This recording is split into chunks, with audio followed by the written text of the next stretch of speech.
built to win. Applied myself, I filled it in. No time for the doubt, they counted me out, I'm getting it in. Yeah. No time for no loss, I'm paying the cost, I'm in it to win. Yeah. Diffuse. Mine, it can't be diffused. If you ain't thinking the same, then we playing by different rules.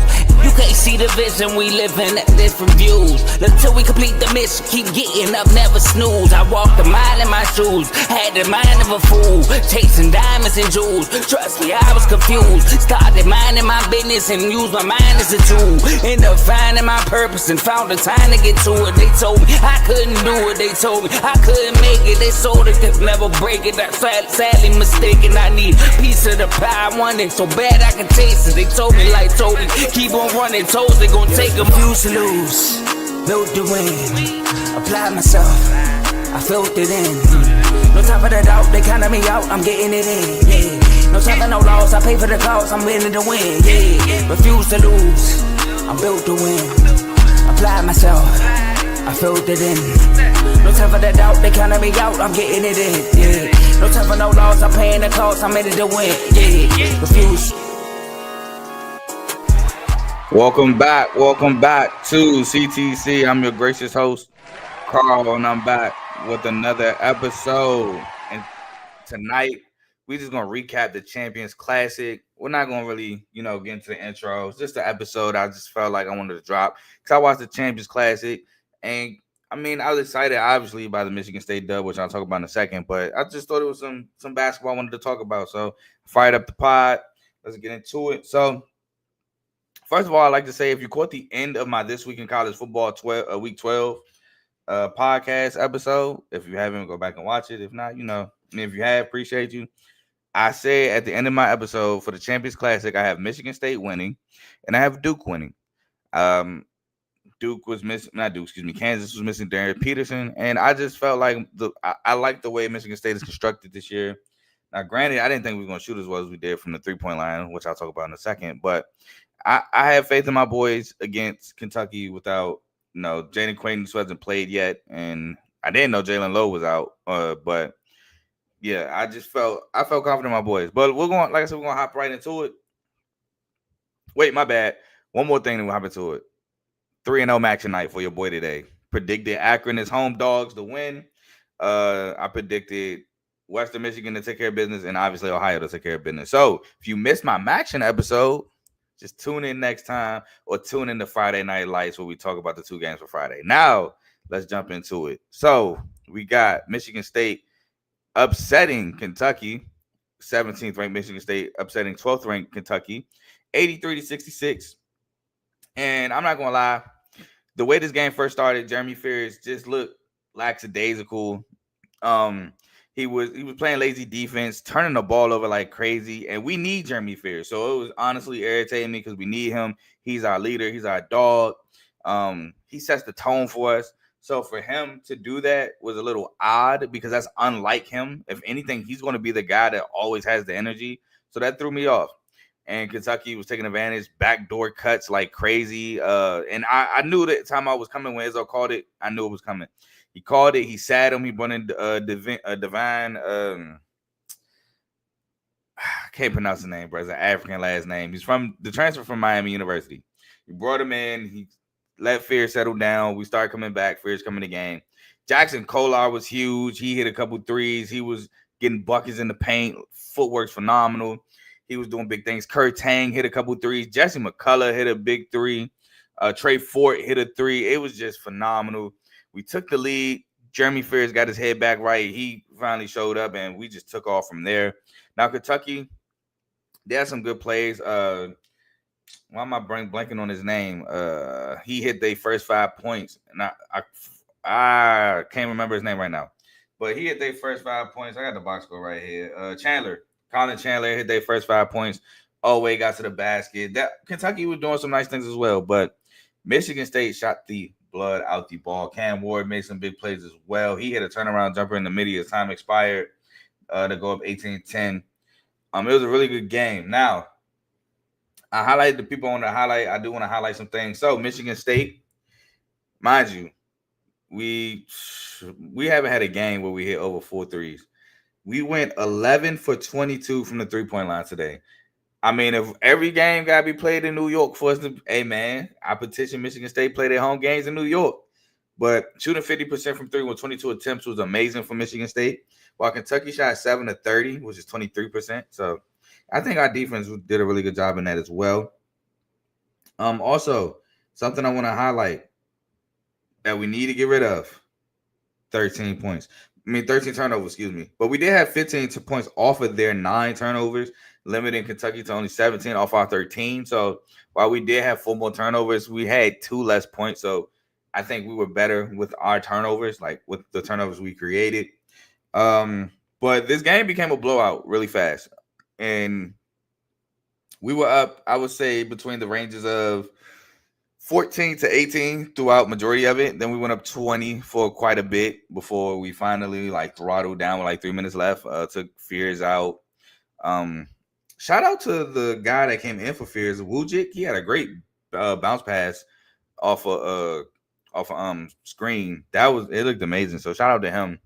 But my player of the game, and as much as I want to give it to Jeremy Fears, who had 8 points and 13 assists, I have to go Jackson Kolar with 20 points, 5 rebounds, 2 assists. I have to go Kolar because when Fears, had his little moment, which, hey, he's human, Kolar kept us afloat. Kolar definitely kept us afloat, and he was the one consistent throughout the game. Now, I love that Fears got it together and 8 points, 13 assists. I was hoping Izzo let him stay in and get the double-double, to be honest.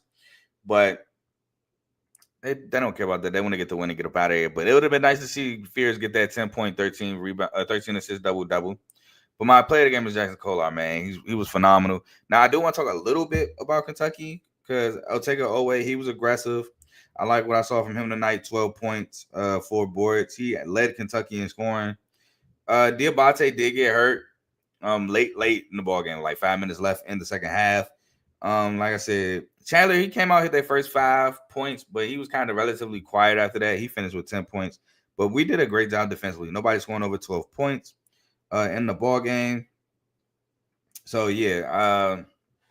Shout out to Kentucky, though. They fought hard. They're missing 2 guys, Jalen Lowe and Jaden Quaintance. But overall, victory for MSU. Now, we'll move on to the next game that came on after us. After the polls, but I'm not going to talk about the polls. This is a basketball episode. Kansas, man. They fought hard. They definitely fought hard without Darren Peterson, but Duke pulled away late to win 78-66. Now, Kansas was up for a good part of the first half. But then Flory, I can't remember his last name. He had a great game. He was definitely the reason why Kansas came back and why Kansas was able to fight, but I can't remember his last name. He had a good game. I'm looking for it right now as I look for the box score. Bryson Tiller had a good game. And Trey White was shooting the ball pretty well. Floyd Badunga. There we go. Badunga. He had 14.6 boards. Bryson Tiller had 6 and 6. And Trey White had 22, 9 boards, and 4 assists. Melvin Council had 15 and 6 assists for the Jayhawks. But they were hitting shots. They were up till a late half flurry by Duke, which was caused by foul trouble to lead Duke to go up by 8 at halftime. They went on like a 17-2 run, I want to say, at one point. And like I said, man, Kansas got in the foul trouble. Duke took advantage, as they should have. Isaiah Evans looked amazing again. He shot the ball well. He was getting to the cup. Cam Boozer, man, he looked solid. I know he had 20 points. No, he had 18 points, 10 rebounds, so a double was congrats. Hey, man, shout out to him for that. But it's just I want to see more. Like, I know he's supposed to be the number 3 overall pick. I just want to see more. Like, he looks solid. Don't get me wrong. His activity, he's a super athlete. He's very athletic. I just want to see more skill-wise from Cam. That's all. His brother, I think, did a good job as well. Caden. I think his brother did a great job, especially in the second half. Yeah, he had 7 points, but I feel like in the second half, he was doing a good job. I don't want to say fighting off the Kansas comeback, because Kansas did come back, and at one point they was down 3. But he did a good job in that. But I want to highlight my player of the game. I'm gonna go Isaiah Evans, man. I know Cam Boozer might be some of y'all's, but I'm going Isaiah Evans. He hit a big three off a late game shot clock in the second half.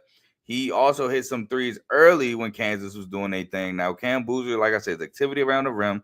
He was getting to the free throw line. He was getting baskets, but I think Isaiah Evans, he was hitting timely baskets, big shots, 3-point shots. He was getting to the cup.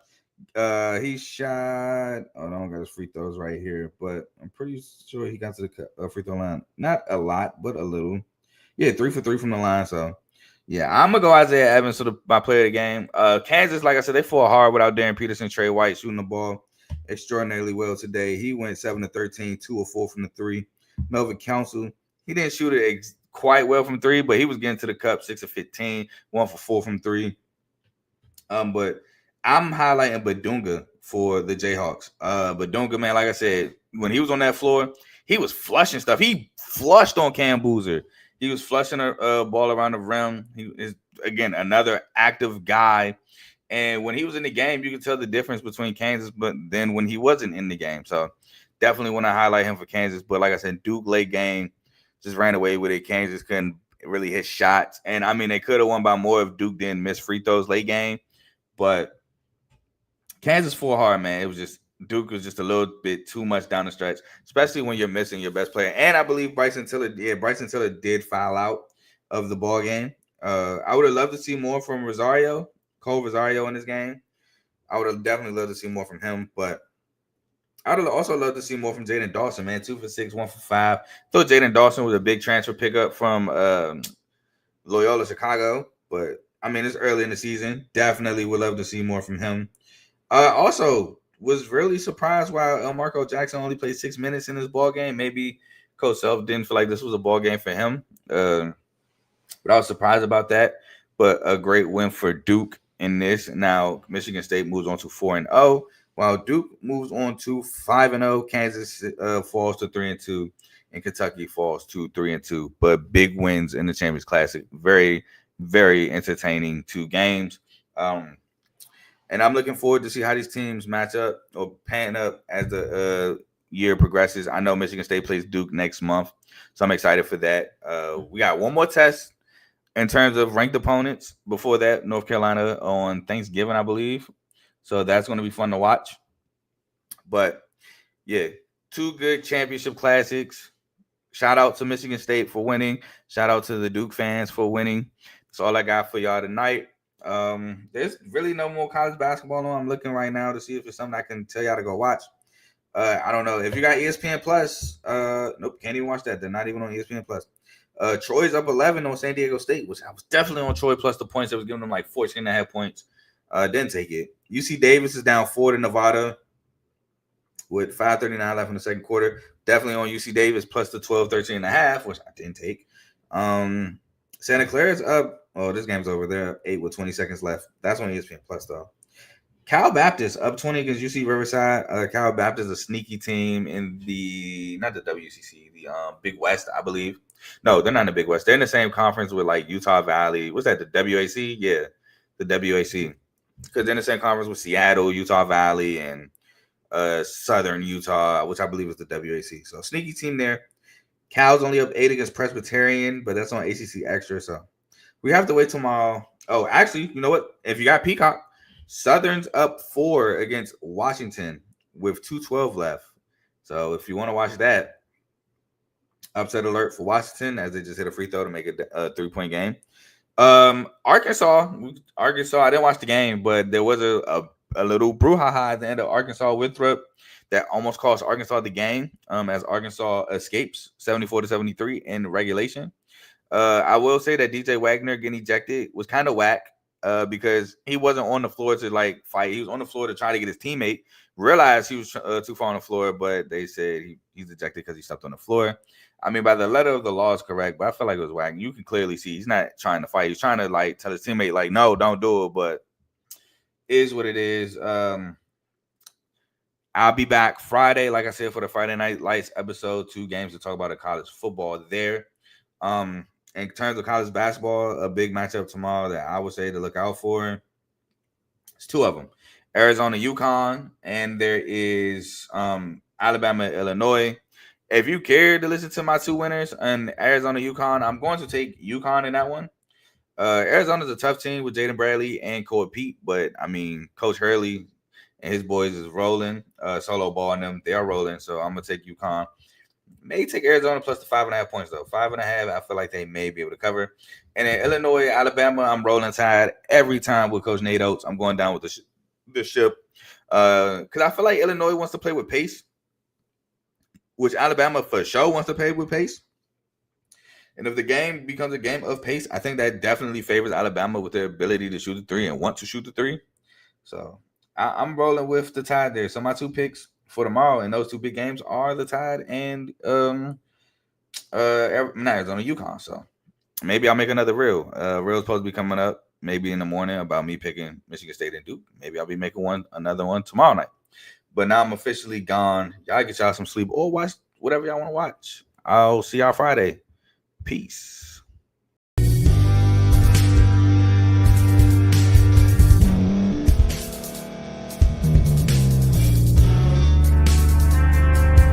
Thank you for staying to the end. If you're watching this on YouTube, please like this video, subscribe, and also hit that notification button so you can be notified next time we put out a video. If you're listening on any podcast platform, subscribe and hit that notification button, y'all, so you can be notified we put out another podcast audio. And last but not least, hit that share button. No matter what you're listening to or watching it, hit that share button and send it to somebody that you know that would love to watch this episode you just listened to. So once again, thank you for staying to the end, and we'll see y'all in the next episode.